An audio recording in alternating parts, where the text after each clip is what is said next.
성경에 기록된 하나님의 말씀 중에서 가장 무시되고 또 소홀히 여겨지는 말씀이 있습니다.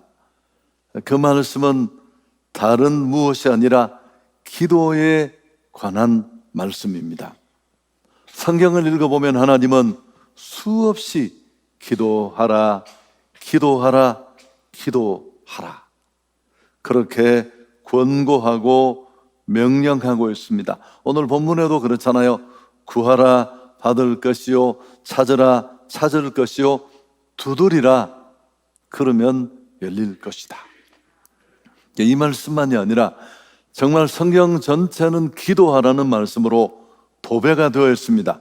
지금까지는 너희가 내 이름으로 구하지 아니하였으나 구하라 그리하면 받으리니 너희 기쁨이 충만하리라. 내 이름으로 무엇이든지 내게 구하면 내가 시행하리라. 시험에 들지 않게 깨어있어 기도하라. 쉬지 말고 기도하라. 기도는 영혼의 호흡과 같습니다. 그래서 기도가 얼마나 기독인에게 중요한 절대절명의 자리에 있는지를 보여주는데, 그래서 기독교가 아니고 기도교다. 호흡이 없으면 존재할 수 없듯이 생명체는 호흡이 꼭 필요할 것만큼 기도는 바로 그런 자리였습니다. 기도는 대화이고 기도는 요청입니다. 그 위대하신 하나님을 나의 아빠, 아버지로 우리가 부를 수 있는 특권, 자격이 우리에게 주어졌는데 그 아버지에게 내 연약함을 내어놓고 요청하고 요구하고 강청하는 것이 기도입니다. 그렇지만 오늘날 정작 이 기도에 대한 약속과 말씀들은 정말 많은 신앙인들로부터 외면당하고 있습니다. 믿고 응답받을 것을 확신하면서 간절히 기도하는 사람이 많지 않습니다. 구하면 주시겠다는데, 찾으면 찾을 것이라는데, 아무리 굳게 닫힌 문이라도 두드리면 열릴 것이라고 했는데도 말입니다. 하나님은 우리에게 기도하라고 했습니다.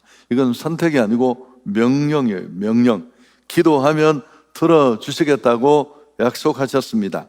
자, 그런데 오늘 이 시간에는 그럼 왜 하나님은 우리에게 기도하라고 하셨을까?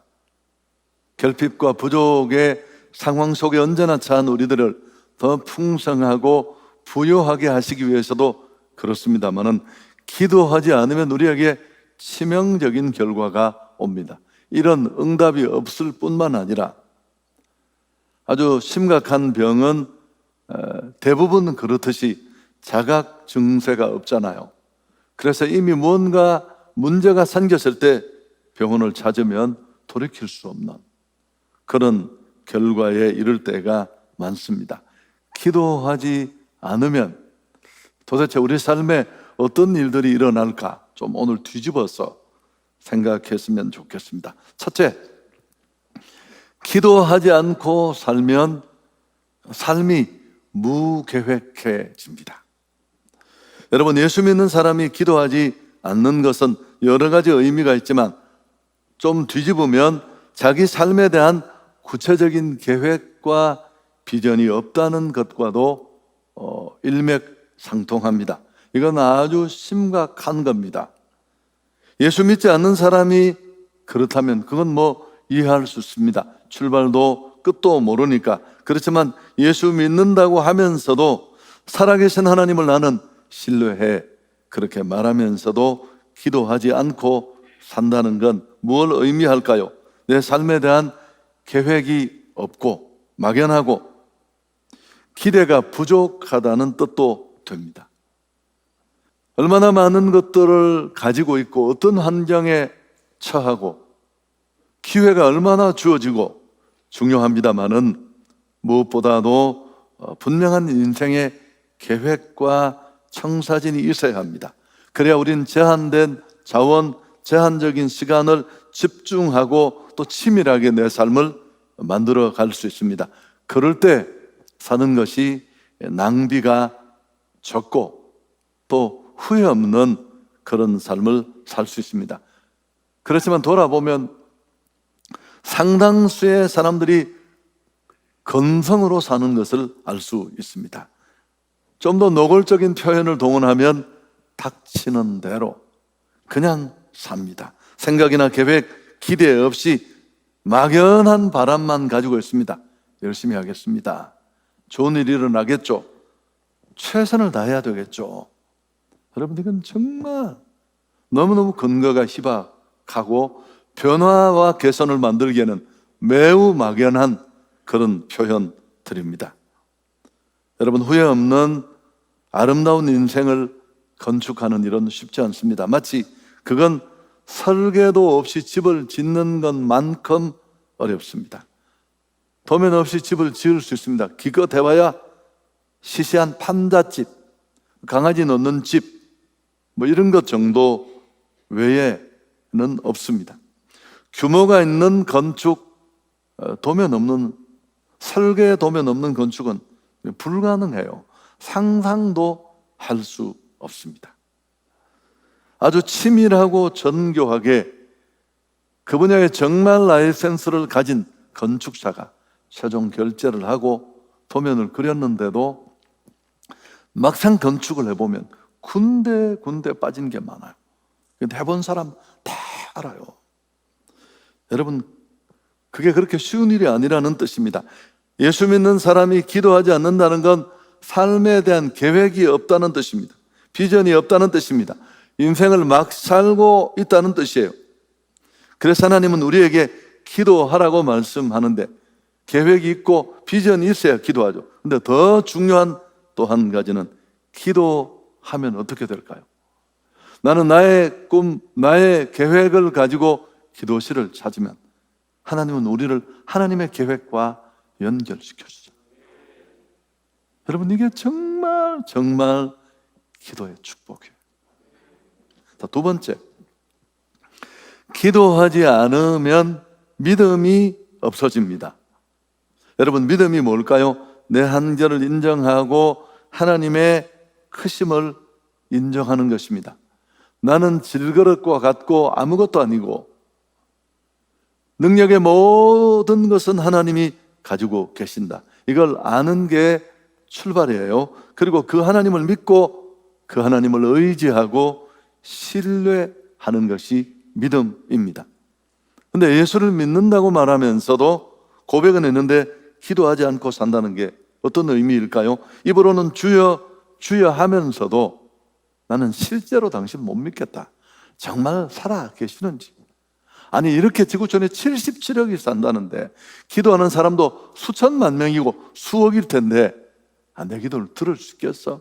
어떻게 내게 응답할 수 있겠어? 하나님을 신뢰하지 않는다는 뜻이에요. 아니, 정말 요청하면 주시고 정말 도와달라고 하면 규모를 떠나서 나를 도와줄 수 있는 분이 부탁하라고 하는데 그걸 못할 이유가 뭐가 있어요? 그건 믿음 없다는 뜻입니다. 자, 히브리서 11장 6절이 믿음이 무엇인가를 보여주는데 믿음이 없이는 하나님을 기쁘시게 하지 못하나니 하나님께 나아가는 자는 첫째, 반드시 그가 계신 것과 두 번째, 그가 자기를 찾는 자들에게 상 주시는 하나님을 믿어야 한다. 하나님을 기쁘시게 하는 믿음은 이 두 가지 요건이 있어야 돼요. 하나님은 정말 살아 계신 분이시고 그렇지만 멀리 초월적으로 계셔서 야, 네 삶은 네가 사는 거야. 그렇게 내쳐둔 아버지가 아니라 우리가 요청하고 기도하면 들으시고 응답하시는 하나님이심을 믿어야 할 것입니다. 여러분, 이게 쉬운 일이 아니에요. 하나님을 진실로 믿고 산다는 것 생각처럼 쉽지 않습니다. 하나님을 믿는다고 말하고 고백하지만 실제로는 돈을 믿고 사람을 믿고 내가 이뤄놓은 인맥을 의지하고 실력 있는 행정관료를 더 의지하고 그러면서 내가 믿음 있다고 착각할 수 있습니다. 이번 주간에 읽었던 책 중에 저를 전율케 한 내용인데 너무 평범해요. 들어보면 이해를 못할 분이 있을지도 모릅니다. 어떤 신학자가 하나님을 믿는 신앙인에게, 그리스도인에게 가장 어려운 일이 뭔가? 하나님을 믿는 그리스도인에게 가장 어려운 일은 하나님을 믿는 것이다. 무슨 말이냐고요? 그런 말이죠. 여러분, 예수를 믿는 사람에게 가장 어려운 일은 다른 무엇이 아니에요. 예수를 믿는 일입니다. 살아계신 하나님을 그 하나님 그대로, 행면 그대로 믿는 일이 정말 어려운 일입니다. 왜요? 믿음은 고백이 아니라 믿음은 삶이어야 하기 때문에 그렇습니다. 기도하지 않는다는 건 믿음이 없다는 뜻입니다. 믿음이 있더라도 아주 작다는 구체적인 증거입니다.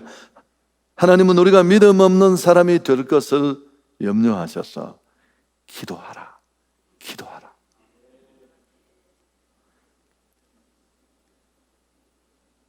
믿음 있는 사람이 기도할까요? 기도하는 사람이 믿음이 있을까요? 둘 다 상관관계가 있습니다. 신랄 같은 믿음이라도 있어야 기도할 수 있습니다. 그리고 기도하면 그 기도를 통해 믿음이 점점 더 커집니다. 저는 신학을 하고 처음 이제 차세대를 맡아서 사역을 시작했습니다. 정말 잘하고 싶었습니다. 결혼도 그때 제가 했는데 아내에게도 정말 실력 있는 그런 변화를 만드는 지도자라는 평가를 듣고 싶었고, 사실은 그 내면에 그런 제 바람을 잘 뚜껑을 열어보면 욕심도 있고 인간적인 욕망이 가득했습니다. 우리는 순수하기가 쉽지 않은데 그래서 아주 애를 써서요. 그러면서 한국 최고의 사역자의 삶을 간증을 통해 듣게 되고 그분이 기도를 많이 했다는 걸 알게 되었어요. 그래서 일단 그분을 뛰어넘으려고 4시간씩 기도를 시작했습니다. 방문을 걸어 잠그고 그저 견딘 거죠. 1시간, 2시간, 3시간, 4시간. 어떤 일이 벌어질 것 같아요? 여러분 해보십시오, 꼭. 그래서 과거에 제자 훈련할 때 이런 게 있었는데 지금 또 다 잊어버렸을 거예요. 기도가 1시간, 2시간을 넘어가면 버텨도 신비한 일이 생겨요. 불가능이 없을 것처럼 여겨져요. 무슨 일이든지 다 할 것 같아요. 3시간이 넘어가면 그냥 손을 얹으면 환자도 나을 것 같고 4시간이 넘어가면 제가 땀을 빨빨 흘리면서 나와서 이렇게 제 아내를 보고 혹시 내 얼굴에서 빛이 나지 않느냐고 그러더니 땀 흘렸어요. 뭐 그런 확신. 여러분 정말 악한 세력은 우리가 어떻게든지 기도하지 못하게 합니다. 기도로부터 우리가 멀어지는 순간 우리는 정말 어려워질 수 있고요. 정말 기도하고 싶지 않고 기도할 수 없을 때가 사실은 진짜 기도해야 할 시간입니다. 위대한 선교사 허드슨 테일러는 기도에 대해서 이런 말을 남겼습니다. 사람을 움직이는 것은 하나님을 통해서 가능한데 그렇다면 하나님은 어떻게 움직일 수 있을까? 이 말은 좀 오해의 소지가 있지만 그것은 오직 기도로만 가능하다. 그러면서 허드슨 테일러를 찾아와서 어떤 성도가 도저히 기도할 수 없다고 했습니다. 그는 이렇게 말했습니다. 기도할 마음이 생기지 않을 때 더욱 기도해야 합니다. 기도를 도저히 할 수 없다고 생각할 때 더욱 기도하기 위해 노력해야 합니다. 기도에서 우리의 마음이 멀어질 때가 가장 기도가 필요한 때입니다.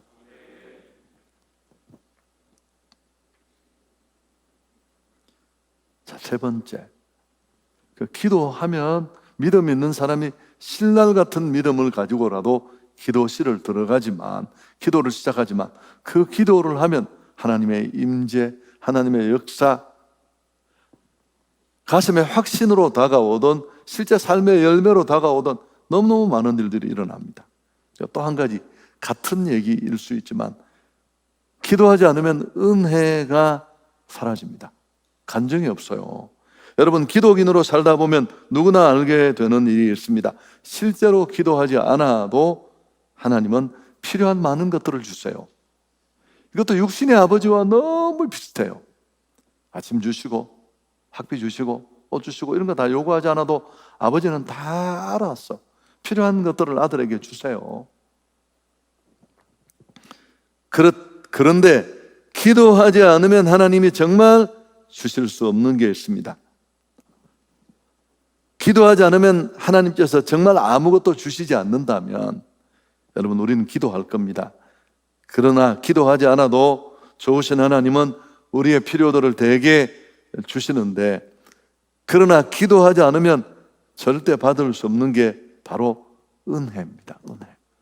차이를 만드는 건 은혜입니다.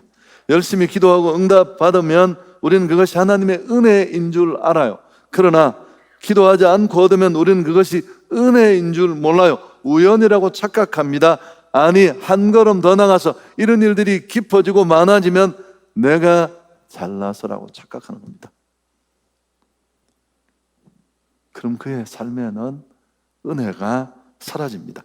하나님이 그 교만한 자와 함께 하실 수 없습니다. 이스라엘 백성들은 기도하지 않고 홍해를 건넜습니다. 애굽으로부터 구원을 얻었고 홍해를 앞에 두고 간절히 하나님 앞에 기도한 사람은 지도자 모세였습니다. 그렇지만 모세만 홍해를 걷는 게 아니잖아요.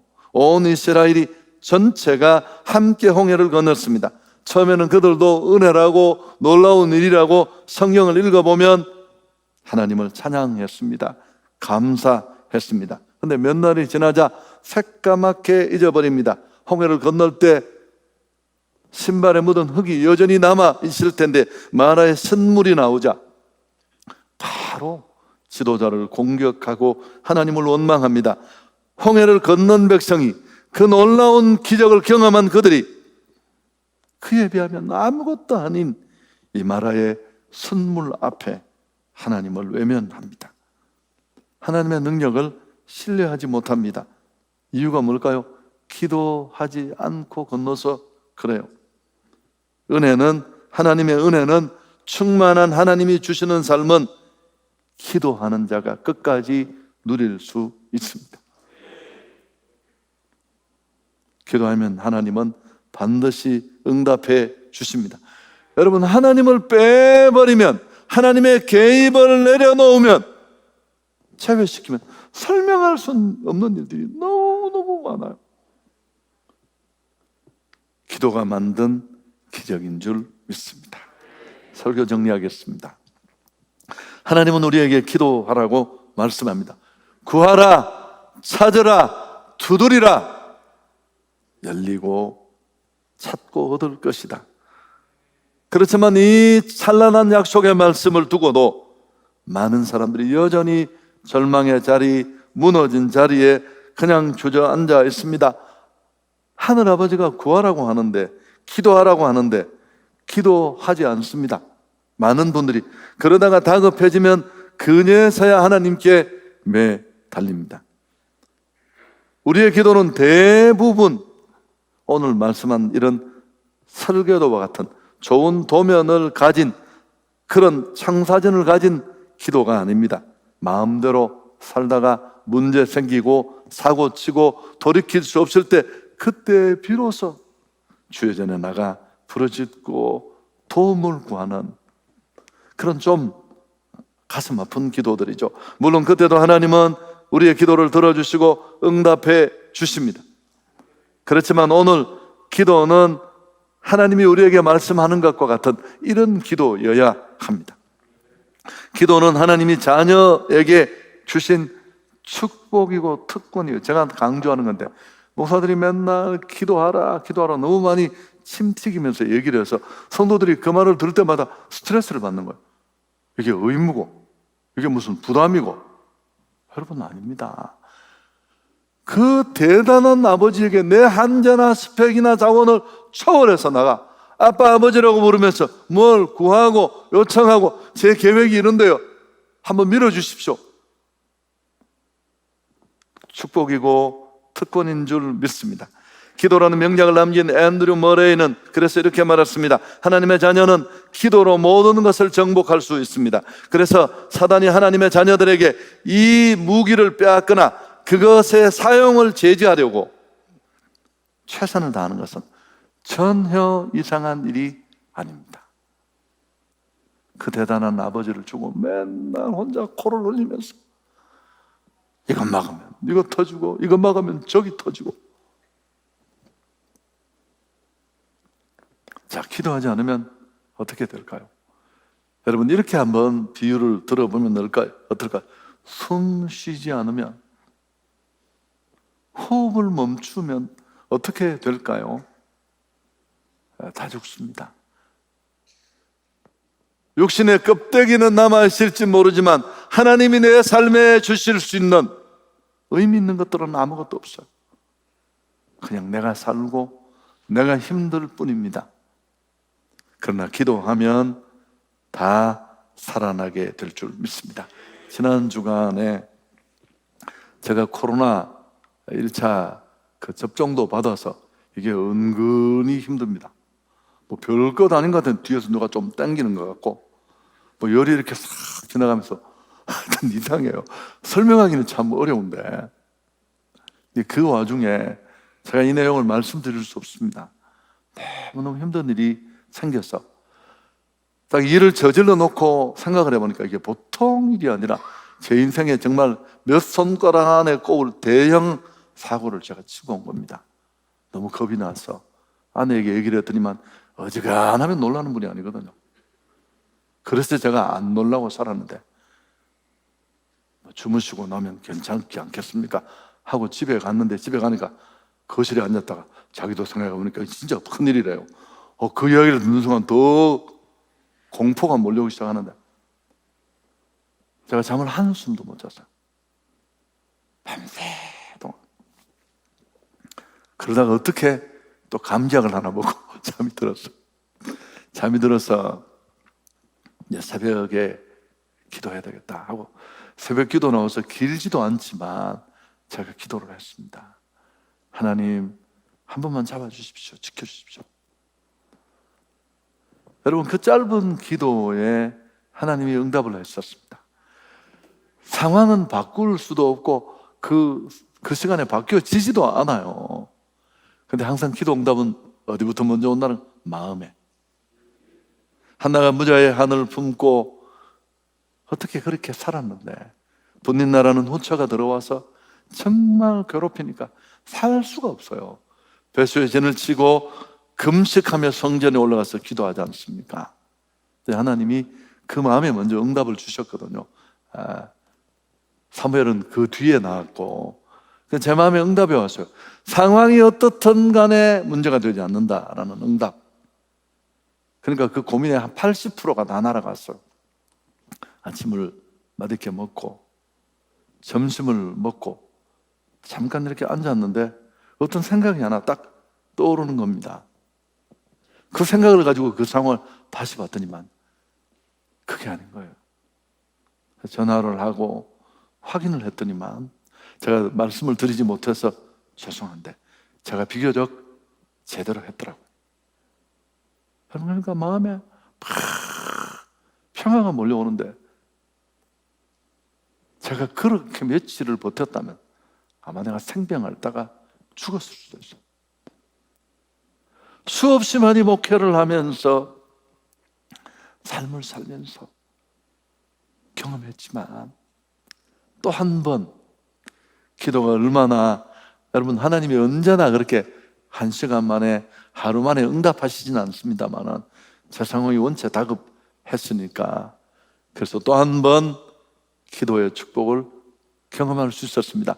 만일 기도하지 않고 인간적으로만 계산했다면 여전히 벗어날 수 없었을 것입니다. 기도의 무릎이 더욱 견고해질 수 있기를 축복합니다.